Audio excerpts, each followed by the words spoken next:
दोस्तों, आप गोवा के बारे में जानते ही होंगे, मगर गोवा में एक जगह एक ऐसी शव है जो 450 सालों तक वहीं पे पड़ा हुआ है। तो दोस्तों, हैरानी के बात यह है कि उस शव में किसी प्रकार के कीड़े अभी नहीं पड़े हैं और ना ही वो शव अभी गला है। और सबसे हैरानी के बात यह है कि उस शव के नाखून अभी भी बढ़ते हैं। तो क्या आप इस शव के बारे में जानते हैं? तो चलिए दोस्तों, इस शव के रहस्य के बारे में जानते हैं और ये भी जानने के प्रयास करते हैं कि जिस व्यक्ति का शव इस जगह पे रखा है वो व्यक्ति कौन है। दोस्तों, आज से लगभग 450 साल पहले गोवा में एक चर्च बनाया गया था जिसका नाम बोल्सिका ऑफ बूम जीसस था। इस चर्च में एक पोप रहा करते थे, यानी कि उस चर्च में एक फादर रहा करते थे जिनका नाम संत जेवियर फ्रांसीसी था। लोगों का कहना है कि संत के पास अद्भुत शक्तियां थी और वे अपने अद्भुत शक्तियों से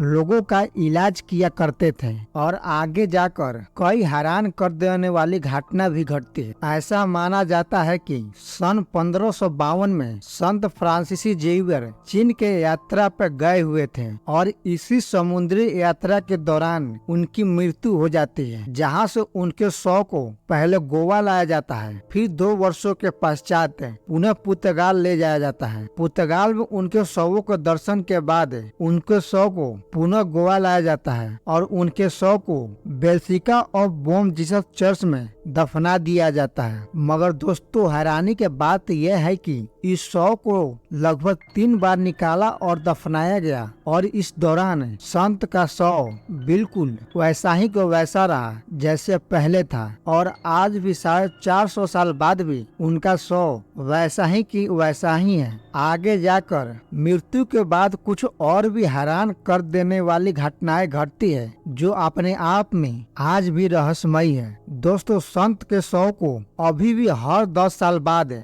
लोगों को दर्शन के लिए ताबूत से बाहर निकाला जाता है और एक शीशे के बक्से में रख लोगों का दर्शन कराया जाता है। एक बार की बात यह है कि एक महिला उनके शव के दर्शन के दौरान उनके पैर में एक पिन चुभा देती है, जिसके बाद उनके शरीर से खून निकलना शुरू हो जाता है। आखिर ये कैसे हो सकता है? जिस शख्स की कई वर्ष पहले ही मृत्यु हो चुकी है तो उनके शरीर से खून कैसे निकल सकता है? कुछ लोगों का मानना है कि उन संत के पास अद्भुत ईश्वरीय शक्तियां थीं, जिसकी वजह से संत का शरीर अभी भी जिंदा है। जबकि कुछ लोगों का मानना यह है कि ये बिल्कुल अफवाह की बात है और उन संत के शरीर के साथ कुछ केमिकल का इस्तेमाल किया गया है। दोस्तों, अब इनमें कौन सच बोलता है और कौन झूठ बोलता है, ये तो जांच के बाद ही मालूम चलेगा। बाकी ये कहानी आपको कैसी लगी कमेंट को जरूर बताएं और चैनल को लाइक एंड सब्सक्राइब जरूर कर दें।